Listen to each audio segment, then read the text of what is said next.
Tonight, 2 weeks after forest fires forced residents from their homes, they get the green light to return to Churchill Falls. It's unbelievable feeling to know that everybody's families, friends, people of the community are coming home to Churchill Falls. Residents are glad to be heading home after an evacuation order was lifted last night. A pro-Palestine group has been chosen to lead St. John's Pride this year, but one business has pulled its sponsorship as a result. Some say Thomas Nangle contributed more to remembrance in this province than anyone else. So why did the man who served as Padre to the Royal Newfoundland Regiment during the First World War completely cut ties with his homeland in the 1920s? So how could he come back here and stay in the priesthood and stay in amongst these parishioners whom he loved when now he was questioning all of this in his own mind? I'm Terry Roberts. I'll have that story coming up. This is CBC Here and Now.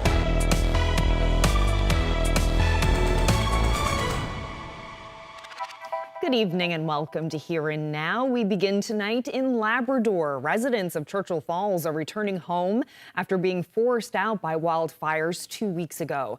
The evacuation order was lifted last night and residents have the green light to go back. About 750 people were ordered to flee Churchill Falls on June 19th as the growing fire crept closer to the town. Services are still being restored, but the area's MHA says residents are thankful to return. It's really very much a feeling of a relief on two fronts, I would say. One is that their homes, their property, their personal effects and memories are all intact.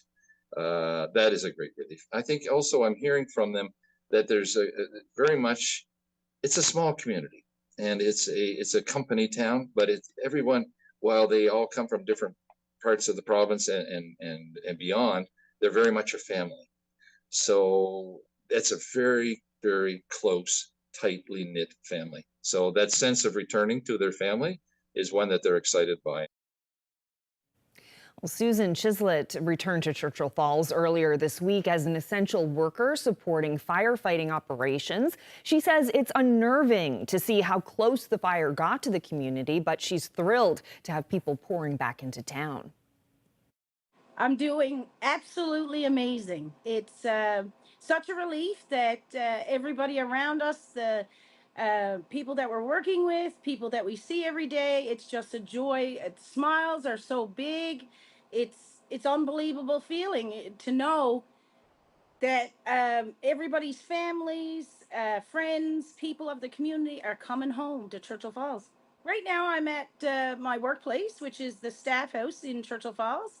It's the building that holds all the workers that work for Hydro that travel in and out on a rotation basis. And right now we're supplying accommodations and meals to everybody who's been supporting the fire. Actually, I have been evacuated twice. So we got evacuated back on the 19th and I ended up coming back on the 23rd. To help as an essential worker here at the staff house.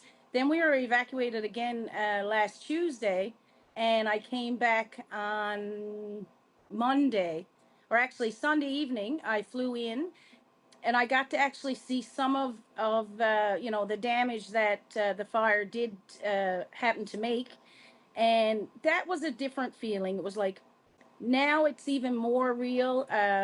How close this did come to our community because we landed in the airport that could have been lost, but luckily it didn't touch it. Over the horizon from where I live, you can see some haze. I guess it's from the rain and the smoldering, but it hasn't been too bad. From time to time, we can smell some wood burning, but nothing too extravagant or whatnot. It's been pretty good the last couple of days. And this morning, when I got up to prepare to come to work, it was raining, the hardest I've seen in so many days. And it was such a great feeling to know that it was raining and this was going to help the fires even more. Well, meanwhile, provincial fire officials say a great deal of progress has been made in the fight to put out those fires. One of the 2 fires burning near Churchill Falls is now completely extinguished, and the fire burning closest to the town is now being held. Officials say they're feeling optimistic.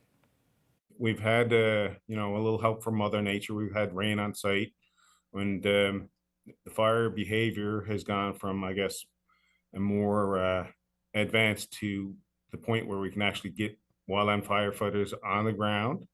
And the wildland firefighters are on the ground. They're detecting hot spots and actioning them and just moving throughout the whole perimeter and covering, I guess, the whole fire and just looking for hot spots and extinguishing them as quick as they find them. So we're making great progress on that fire. In other news, as St. John's prepares to celebrate this year's Pride Festival, controversy is swirling over a decision to have a pro-Palestine advocacy group lead the parade. A major sponsor is pulling out and others are raising concerns. The CBC's Mike Moore has that story. When the St. John's Pride Parade moves through downtown later this month, a local Palestinian protest group will be leading the way. St. John's Pride announced Palestine Action YYT will be the grand marshal of this year's parade, and that decision has led to the loss of a major sponsor for the event. Harvey's Home Heating claims that after it committed to be a sponsor, Pride adopted Palestine Action YYT's list of companies to boycott, which includes a Harvey's affiliated company. Harvey's general manager says St. John's Pride is changing its focus. St. John's Pride has taken the approach that Pride is now liberation of all of us, and I feel that Pride has and should always be the ongoing improvement to the civil liberties of the LGBT population, plain and simple. But Pride organizers say employees of those boycotted companies are still welcome. Everybody's welcome at Pride. Right. Nobody's being asked to stay home, but there's an issue when organizations are trying to use the visibility that comes from the Pride festivals across the country and across the world, while really not advancing progress in certain aspects and in certain situations reverting them back. So we're not allowing the opportunity for those brands to put themselves forward in the festival. Gotcha. But anybody involved, everybody's welcome to march in the parade. Harvey's canceled its annual Pride on the Pier event and its participation in the parade late last night. The company says it will donate the $15,000 cost of the event to another queer-supporting organization. Sankur told CBC News yesterday it was his organization that approached Palestine Action YYT to lead the parade. Concerns were raised online by some community members about the implications. But Sankur says the Harvey's event was never an official part of Pride. Canceling it won't have major financial effects for Pride, and there shouldn't be concerns. A lot of our community are people who've been organizing in St. John's and have been people who have been really trying to advocate for human rights, and we saw where the Venn diagram overlapped for us. The parade is set to go ahead on the 21st, and it'll end here in Bannerman Park. Mike Moore, CBC News, St. John's. Well, back in May, the province's health authority warned of a whooping cough outbreak in eastern Newfoundland. Now it appears cases have tripled since then.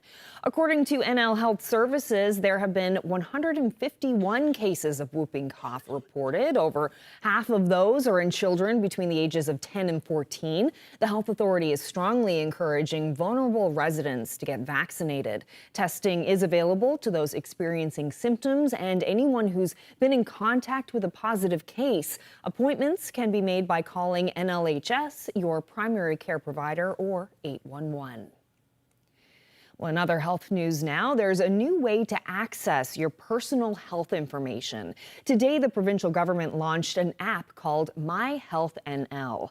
It's an application you can download onto your phone after signing into MyGovNL. It allows patients to view their medical records or lab results and see their medications. Dorothy Sr. was patient 0, the first person to use the app and provide feedback while it was being developed. Well, I'll tell you what I used to do to get my results faster. I would go to Mount Pearl Square, put in an application, and have it printed because I didn't want to wait to go see my doctor.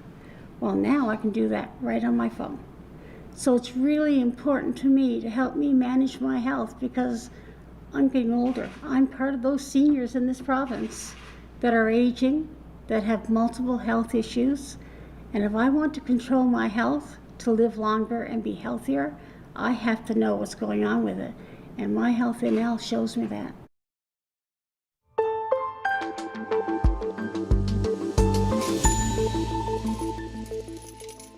Last night, we told you about the struggles of a food bank in Carbonear. Tonight, the provincial opposition leader is suggesting how he would combat food insecurity. Staff at the St. Vincent de Paul Carbonear Food Bank say they're serving more than 700 people and gaining more clients almost daily. Progressive Conservative leader Tony Wakeham, meanwhile, is criticizing the provincial government's response to the rising cost of living and says his party would index benefits to inflation to help address the issue. We've already talked about and made announcements that we would indeed index the seniors benefit to inflation. We've committed to doing that, and we will certainly turn around and do the same thing when it comes to all the other programs and services we offer. I have committed to reviewing every single program and service that we offer in our province to make sure that they're meeting, as I just said a minute ago, that they're actually meeting the targets that they were set up to meet. Well, the first voyage of a new Marine Atlantic ferry has been delayed 3 times this summer, and that means no passengers have arrived at the port of Argentia. And a lack of tourists is leaving the neighboring town of Placentia frustrated and worried for its future. Here Now's Jessica Singer brings us this story. Summer is a special time for the small town of Placentia. Thousands of tourists visit the town each week after a long ferry ride docks in the nearby port of Argentia. But this year, the ferry hasn't arrived. We welcome our guests from all over the world, and we look forward to that. Like, we're prepared for all that. And now all of a sudden, there's nothing. We have nothing. We have no visitors coming in, nothing to look forward to, and are worried about what may happen. This has been one of the lowest times ever. Like, it's really affecting everybody here. A new Marine Atlantic ferry called the Alasuinu was supposed to start taking passengers from North Sydney to Argentia in mid-June. The first crossing has been pushed back 3 times because of mechanical issues. Marine Atlantic has been rebooking people on sailings to and from Port aux Basques, over 800 kilometers away. Keith Pearson is the mayor of Placentia. He's heard some tourists have been canceling their trips to Newfoundland altogether, and people in the town are frustrated. You know, people are just coming out of the COVID, getting over everything that's after happening, and now right back into a full season of the tourism season lost. Roughly around 33% of the business that would be actually flowing into the doors is now not coming. Marine Atlantic is rebooking passengers up until July 10th, but some people are losing faith. William Neville opened the Dockside Pub in Placentia last July. The business relies on local support, but Neville says half of their daytime business in the summer comes from tourists. I mean, it's definitely a worst case scenario for people coming into the area. Personally, I wouldn't get my hopes up about July 10th. It just seems like it's keeping on being extended. And I think that at one point it might just not be feasible to keep it running at all, so they might cancel the whole tour season, and that's going to be a major impact for everyone in this area. The O'Reilly House is a historic building that needs donations to survive. Anita O'Keefe is the president of the town's historical society. Although summer is far from over, it's so far been a difficult one. Well, I think the damage has already been done. I think there has been a certain amount of damage already done. Bouncing back, I don't know about bouncing back from what we lost already, but we could probably pick up and keep going, but we have lost already, and when you lose something, you lose it. People like O'Keefe wish Marine Atlantic had a better backup plan. Without one, she says the economic development of the entire community suffers. Jessica Singer, CBC News.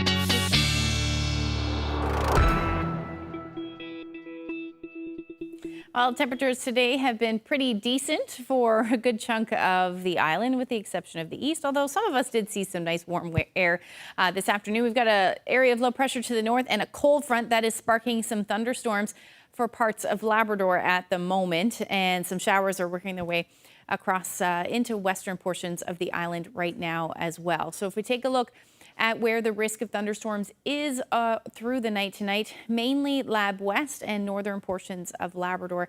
And if I show you what is happening right now as far as the satellite and radar goes, we've got a cluster of thunderstorms just to the south of Lab City there, or southeast of Lab City, and then north of Churchill Falls right now as well.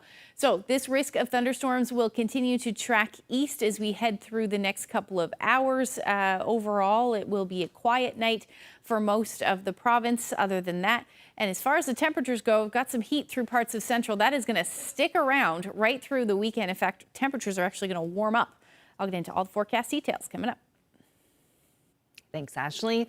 Well, Premier Andrew Ferry is hitting back at what the federal government has called the end of the Northern Cod moratorium. In a letter yesterday to Federal Fisheries Minister Diane Leboutillier, Ferry calls the move an affront to the patience and commitment to stewardship by Newfoundland and Labrador harvesters. He says the decision opens the door to foreign ships and overfishing. In a letter, Ferry calls for a direct say over the province's resources. Well, Governor General Mary Simon's first official visit to Newfoundland and Labrador continues. After spending some time in St. John's, Simon and her staff flew to Labrador for a few days. Yesterday, she stopped by Memorial University's Pie Center to meet with staff and students. I think she's a sensible woman who knows what she's doing, and she knows good things to do.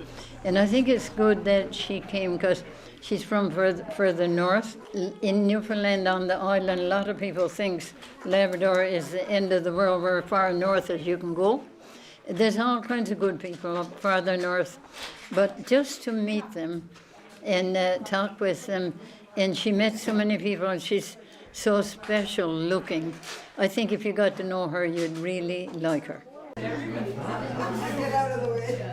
It was amazing. What an honor to be able to welcome their excellencies to the Pie Center for Northern Boreal Food Systems and to share, discussions around food security, food sovereignty in the north, to be able to share snack time, to harvest things, to meet the animals, but most importantly, just to see the connection that people here have with the Governor General, who's from the north, and what that really means here.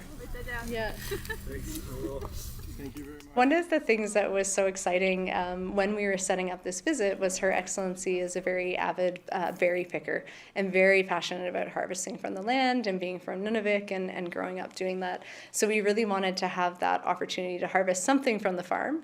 And so being able to watch Their Excellencies harvest the Labrador tea and harvest with students was really, really exciting. And also knowing that some of her team had never harvested or seen the Labrador tea. And so people connecting with that and connecting with the nourishment that will bring them when they all have their tea. And a little piece of Labrador to take with them and throughout sort of as they dry it and have it in the months to come to think about us here and our time together. You can also use the flowers and stuff to dry them out and use them in tea, but usually it's... I think her whole journey coming here, she's a person who likes to see things grow. That's a good sign of a good person because a lot of people don't think like that. She thinks and knows about everything going on around her, I believe. And I think she's a good person. I'm impressed and honoured that she took the time to stop in Labrador as well as in Newfoundland. I was watching you looking at your hair. Well, to hockey news now. Newfoundlander and Labradorian Ryan Clough is heading back to San Jose to join his former team as the assistant general manager. The 41-year-old from Fermuse was drafted by San Jose in 2001, playing in more than 400 games for the Sharks and putting up 271 points and 567 penalty minutes. Clough returned to this province in 2018 as the head coach of the Newfoundland Growlers before stepping down due to health concerns. Clough will now work closely with the general manager and oversee all aspects of the Sharks' hockey operations department. And staying with hockey, Newfoundland and Labrador's only player in the Professional Women's Hockey League is already looking forward to next season. Maggie Connors suited up for PWHL Toronto this season, putting up 6 points in 24 games. Connors says there was a lot to learn playing in a brand new league, but her team found success as the year went on. Once we got that under our belt, we ended up going on an 11-game winning streak. And so it was from a pretty low to obviously an incredible high, and that was unbelievable.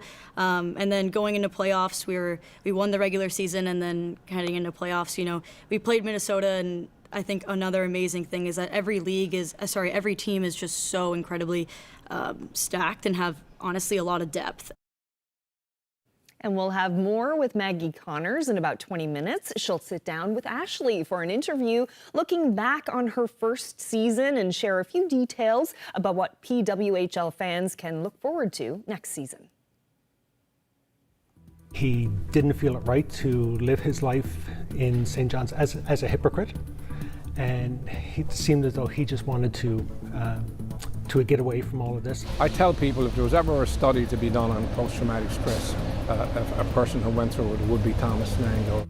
From Catholic priest to a crisis of faith. Still to come, Terry Roberts has a special report on the man who fought to ensure the Royal Newfoundland Regiment was properly remembered.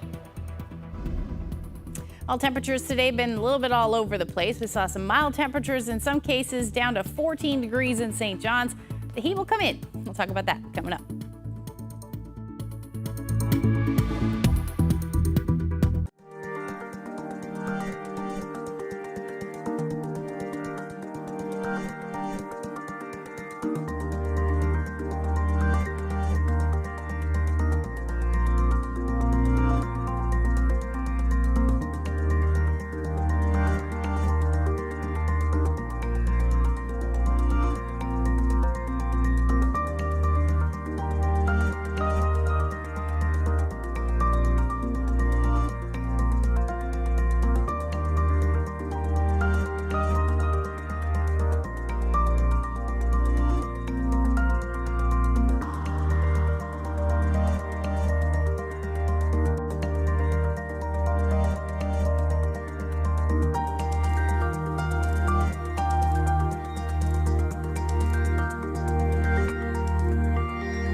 Well, we're here today in my own backyard where I keep a hive of honeybees. Now, I became a hobby beekeeper back in 2018 when a swarm of bees decided to make a home in my own house. So we removed the bees, we put them in a hive, and they've been living in my backyard ever since.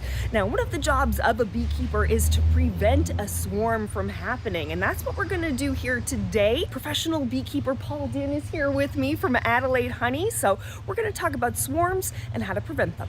A lot of people wonder, well, how does a hive become another hive? And this is exactly the first step, is by swarming. And when you hear the word swarm, it sounds so threatening, but basically all they're doing is the queen that's in the hive now and 60% of the bees will fly off and look for a new home. We have a perfect day today, so we're going to do an inspection and see if we can make also a split, or we'll do an artificial swarm.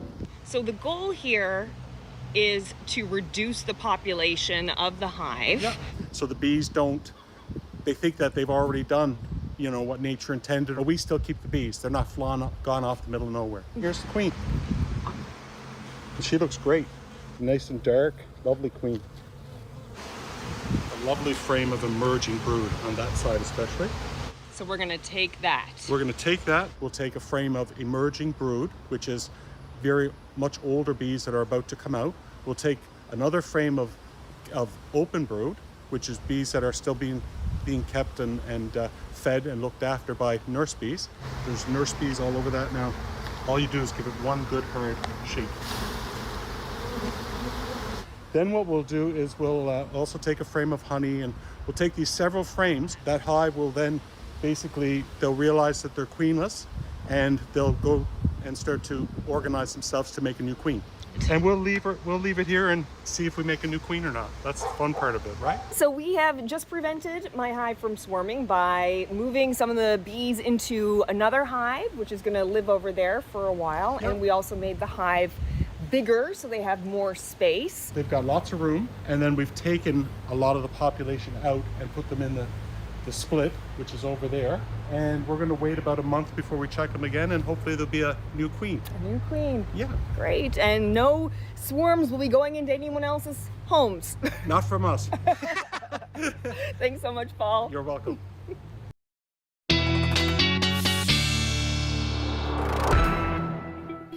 Yeah, Ashley, I still get a lot of people asking me about the honeybees and how they're doing. So I just thought I'd share a little bit of beekeeping activity that we've been doing. We did that not last weekend, the weekend before. So now we're going to wait to see if we make a new queen in in that little nuke hive there. So yeah, at least the weather's been nice.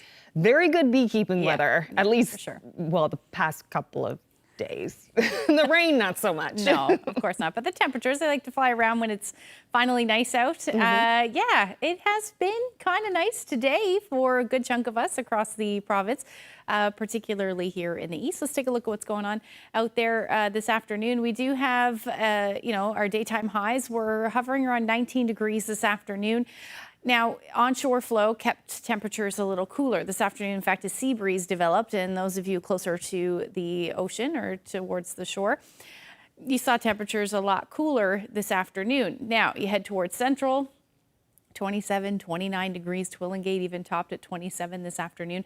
Temperatures across Labrador a little cooler than yesterday, only about 25 degrees in Happy Valley Goose Bay. And temperatures up across Nain, though, 23 degrees today. So certainly much nicer weather. We take a look at what's happening now. It's down to 14 degrees in St. John's. A bit of humidity out there, not too much, not anything really noticeable, but it feels more like 28 in Deer Lake and feels more like 29 in Happy Valley Goose Bay at the moment. If we take a look at what's going on for the satellite, we do have some showers rolling through the west coast, some showers developing on the south coast as well, and the risk of that will continue tonight for the most part. But if we zoom in a little bit across the island, you can see a few of these sea breezes actually on the radar there, which is pretty cool. But really this afternoon we've been battling with a bit of fog towards the coast. It's out there now. But it has been slowly creeping in through the day. So like I said, we're down to 14 degrees. Those winds out of the south-southeast around 15 kilometers per hour. As we head through tonight, that risk of thunderstorms will continue to track further east. Now, I do think most of you around Happy Valley Goose Bay will likely not hear any rumbles of thunder. but the risk of some showers is certainly there.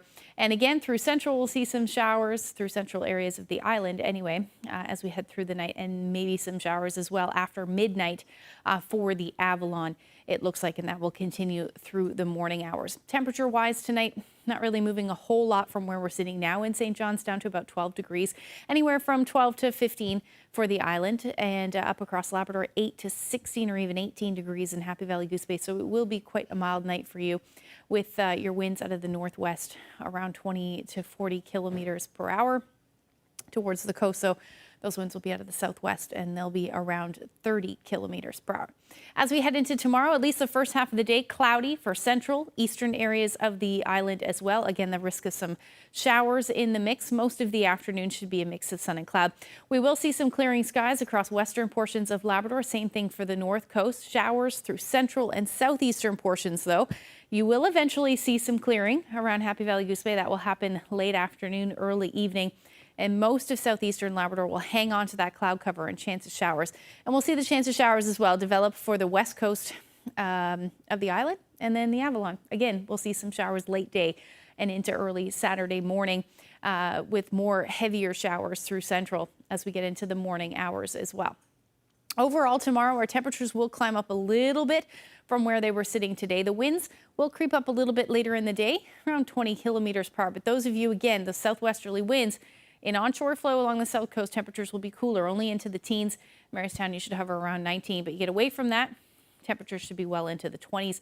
We'll see a little warmer through central again, and even towards the northeast coast, anywhere from 25 to 27 degrees. Again, southern areas of the island keeping in with those cooler temperatures, but overall winds will be gusting around 40 kilometers per hour for the west coast. Humber Valley, you should see a temperature around 26, a little cooler as you head towards Corner Brook, Northern Peninsula. You'll again see that chance of some showers later on in the day. You'll likely see some peaks of sun in the mix there as well. The rest of Labrador, looking at temperatures in the teens, at least for the west and the north. Happy Valley Goose Bay, once you see the sunshine, it'll turn into a beautiful day, and you'll hover around 23 degrees. Weekend forecast coming up a little later.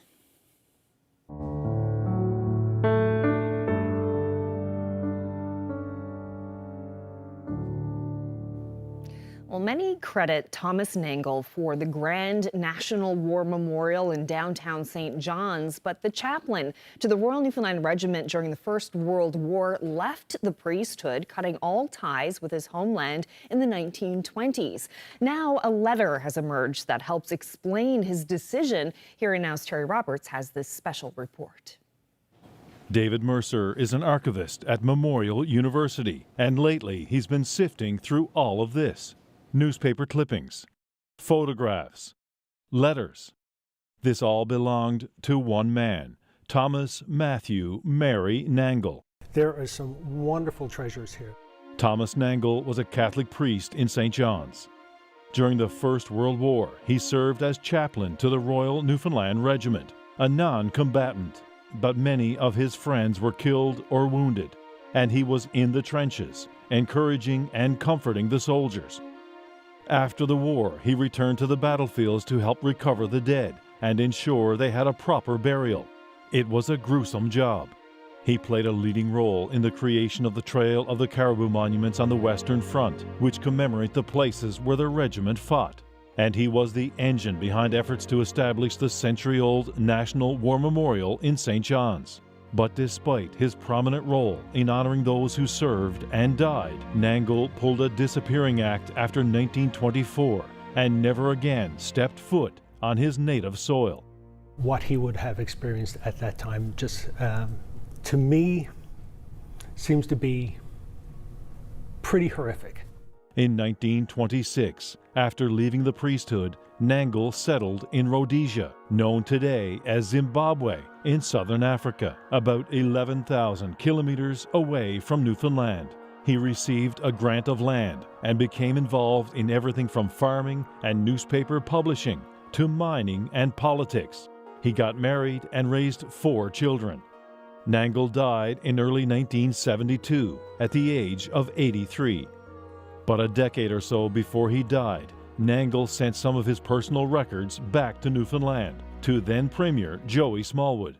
And for more than 3 decades, they've been here at Queen Elizabeth II Library in St. John's, where this archivist recently discovered this, a letter from Thomas Nangle to Premier Smallwood.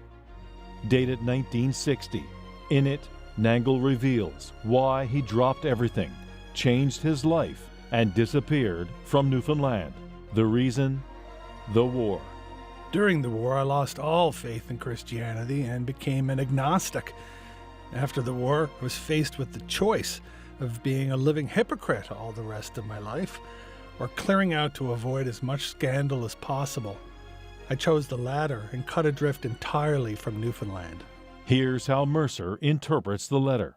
As a former priest living in St. John's, with the under the scrutiny of the church and the strong religious community of St. John's at the time, it would have made things very difficult for him, I would imagine.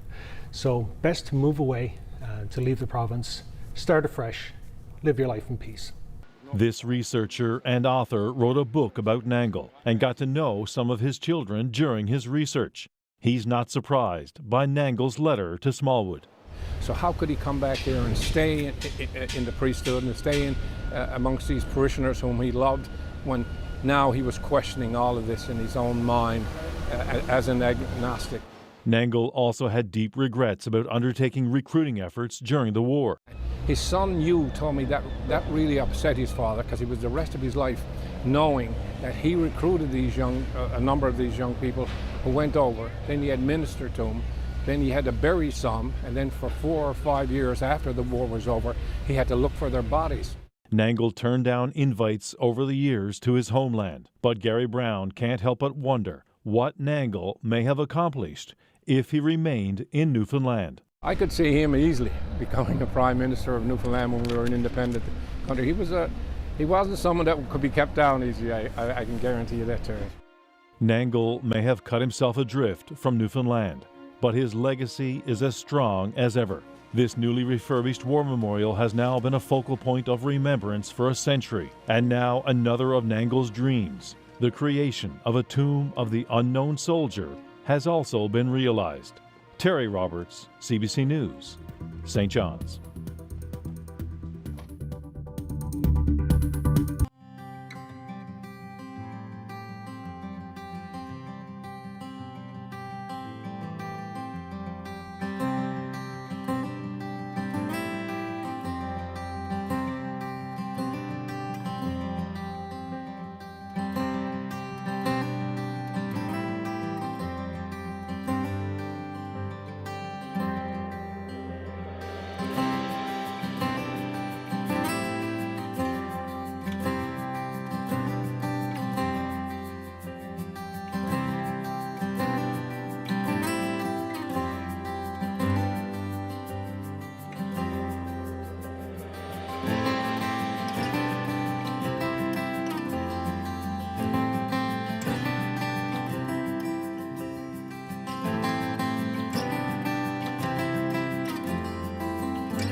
What a year for Maggie Connors. Newfoundland and Labrador's first female professional hockey player was drafted in the first season to PWHL Toronto. And I'm not going to lie, I'm a huge fan. I haven't missed a game all season, and Maggie is joining me now home for the off season. Thank you so much for joining us. Yeah, it's awesome to be home. I'm excited to be here. Thank you. So to be completely honest, I never really watched hockey before, and the PWHL seems to have a whole new audience. Why do you think there's such a draw to this league? You know, I think first of all, what the league has done in terms of you look at the different rules, whether it's the draft rule, if you finish last in the league, you get the first overall pick. You know, Toronto, we ended up picking who we played in the playoffs, or you look at the jailbreak rule in terms of if you score when you're on the penalty kill, the player comes out. So I think, first of all, it's little rules like that obviously draw people in and draw curiosity and see how that's going to play out. But I think overall, it's the product that, you know, we're putting on the ice. It's definitely a high-paced, very physical game. And so I think people are kind of, first of all, curious and see what the women's game is all going to be about. And they watch it and they realize, you know, how good, obviously, the game is. And so they stick around. But yeah, it's been great. After a slow start, PWHL Toronto dominated the year, coming in first in the regular season, a favorite to win. Can you tell us about the progression of the season and then what it was like to get booted out? The first season especially, you're learning to play professional hockey, you're learning to play this type of season, and so you expect lots of ups and downs, and we definitely went through ours. We started a bit slow, but, you know, in terms of the league and how it obviously came about, you're playing with a brand new team, you're playing with players that are older than you, come from all different corners of, at least our team ended up being kind of North America mainly, but, you know, players from all over the world are coming to play in this league, and so everyone's learning to play with each other for the first time. You're learning, I'm moving to a new city, so there's lots to adjust to, and I think maybe, you know, looking back on our first few games, it was definitely a learning curve. Learning the style of play was definitely a learning curve as well, and the physicality, but once we got that under our belt, we ended up going on an 11-game winning streak. And so it was from a pretty low to obviously an incredible high, and that was unbelievable. And then going into playoffs, we won the regular season, and then heading into playoffs, you know, we played Minnesota, and I think another amazing thing is that every team is just so incredibly stacked and have honestly a lot of depth. And so, you know, we didn't think that there would be an easy opponent in any way. And so Minnesota gave us their best game, and credit to them. Obviously, they beat us, and they ended up going on and winning the whole thing. And so they were an incredible team to play against, and definitely pretty disappointing for us to get out. But I mean, definitely very proud of the whole season our team had. And Natalie Spooner, top scorer, gets injured late in the season. What was it like in the locker room after that happened? Yeah, I mean, she's such an instrumental part to our team. She's obviously just the experience that she brings in general, regardless of the fact of what she does on the ice, the leadership she brings, the positivity she brings. And then, you know, she ended up being MVP to no one's surprise, and top scorer. And so she was a huge part to our team. And then to see her go down like that, it was tough. It was definitely to see her in pain, to see her go through that. But I think we really rallied around each other during that, and, you know, tried to support her the best we could. And it's tough because she's such an inspiration. But I think just this recovery is also going to be really inspirational. She is experience that she's already had, and the Olympics that she's won is, you know, unbelievable. And then she's a mother as well, so you look at that, and you look at her coming to the rink every day and doing what she does, and having her family at home, and then obviously going to go through this. It's definitely going to be tough for her, but, you know, chatting with her, it's nothing but the utmost positivity. So again, she's just such an inspiration to us, and I know she's going to get through this and be great next season. So what can fans expect to see from next year from the PWHL? Yeah, I mean, it seems as though, you know, we're probably going to be getting names and logos. That's what, you know, I think they've said in a few of the final games of the season. They mentioned that in the intermission. So obviously that's one fun thing that they'll get next year, and I think we're just as excited. It's awesome. I actually loved playing with Toronto across my chest. I think it's one thing to play for Toronto, but to obviously just, it simply says the city. It's that's who you're playing for, and it's very clear. And I mean, I loved that jersey, but it's gonna be fun to have a logo and more of something to cheer behind, and in terms of like whether it's a mascot or whatever. But I think as the season in general, you know, I think the level of play is already so high, but I think the ceiling's higher. I mean, you look at the people that are coming in. This draft class was unbelievable. So I think the level of play is only going to get better. I think the skill's only going to get better. And I think, you know, when we're playing against each other, it's made everyone in the league even that much better. So I think the little thing about logos is going to be fun, but more importantly, I think the fans can expect even better hockey again, and I think there's a few more games this year, so that will be good. That's very exciting. Well, Maggie, thank you so much for coming in. I'm really looking forward to next season. Yeah, thank you very much for having me.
Well, if CBC Radio's The Broadcast sounds extra fresh this week, that's because they're in the field broadcasting from Port au Choix.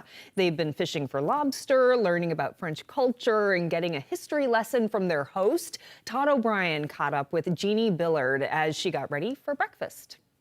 I'm Jeannie Billard from Port au Choix, came from a very large family of 17 children. I run the B&B here in Port for 28 years, glorious years I may add, and I truly enjoy it. And the reason why I'm still running the B&B is because I meet such lovely people from all over the world. What they really enjoy is my jams. Jams are as follows. I'm going to point out the Newfoundland ones first that everybody loves. This one here is our famous Newfoundland baked apple berry. This one is the partridge berry. And of course, the one that they really like is my house specialty. My specialty is orange marmalade. I have the blueberry, the wild blueberry. I have strawberry jam. And this one is unique. It's called squashberry. That's in the family of a choke cherry, high bush cranberry. And last but not least is the Newfoundland rhubarb jam with pineapple. So, and of course, I treat them all to an extra piece of bread after they sample all the jams, and they have a special jam that they like. I offer them an extra piece of toast. And you have them divide each piece of toast in 4 squares so they can try all? 7.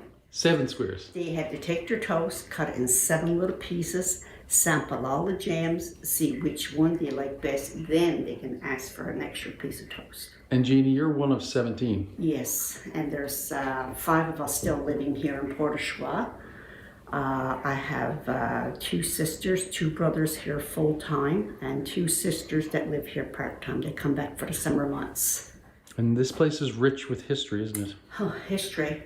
Actually, my house is built on the burial ground, part of the burial ground here in Port And one of my cottages next door was built in 1976, and there was a part of the burial ground here. So when my father built this house in 1969, he came across 6 skeletons dating back to over 6,000 years ago.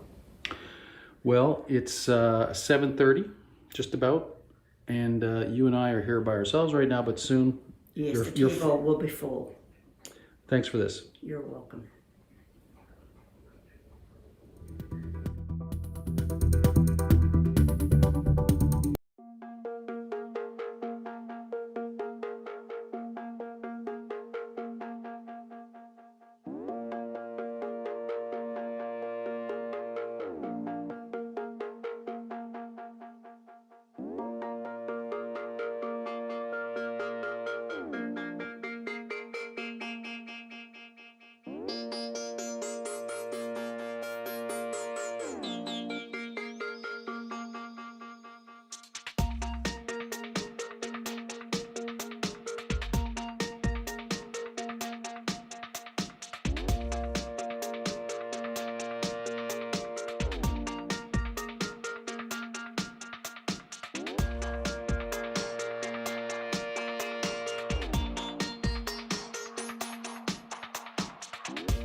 Ashley, I was saying last night that I'm keeping a close eye on the Saturday forecast because it's looking, or it was looking last night, really good. Yeah, I feel like the question I always get as we head towards the weekends, what is Saturday going to look like?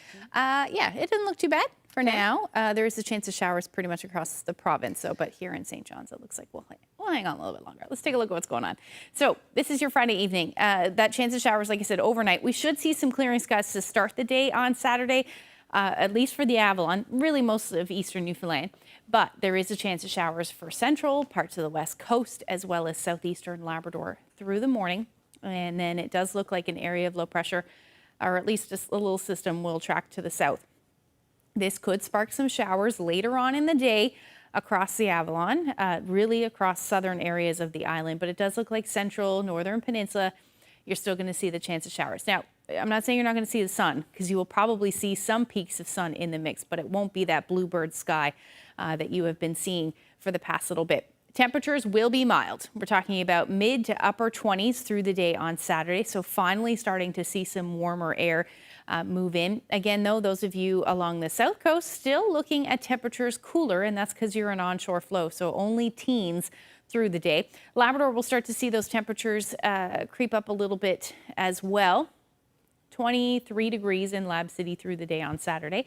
You will have been sitting in the teens for most of the past couple days leading up to this, but overall upper teens, low 20s, the story across the big land as we head into the evening hours. And then eventually on Sunday, it does look like we may see another round of showers, especially along the south coast, parts of central as well. There's a chance we'll see some sunshine for the first half of the day for the Avalon as well. But overall, it is going to be an unsettled day. Some peaks of sun certainly possible for the northern peninsula, parts of the west coast and parts of central. But again, we're in that southerly flow. So those of you along the south coast will be in cooler temperatures. Labrador, unsettled through the day, chance of showers, but again, some peaks of sun in the mix as well. Overall, temperatures are going to really warm up for Happy Valley Goose Bay, about 28 degrees, otherwise into the 20s. And across the island, teens for the northern peninsula, again, onshore flow. Along the south coast, 18, 19 degrees, but overall temperatures will be in the 20s. So pretty decent day overall temperature-wise. So the long-range forecast showing some showers for the first half of Monday, temperature around 23 degrees. We should be staying in the 20s really into next week, which is good news. Teens overnight, but sunshine, the story for Tuesday, and 21 degrees.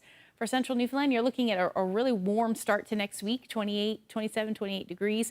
And a little cooler, but still beautiful for western Newfoundland with your temperatures in the mid-20s. Now for Labrador, you're going to hang on to this warm air mass right through Tuesday. Few showers possible for western Labrador, warming as well, and a little bit more unsettled with temperatures in the mid-20s.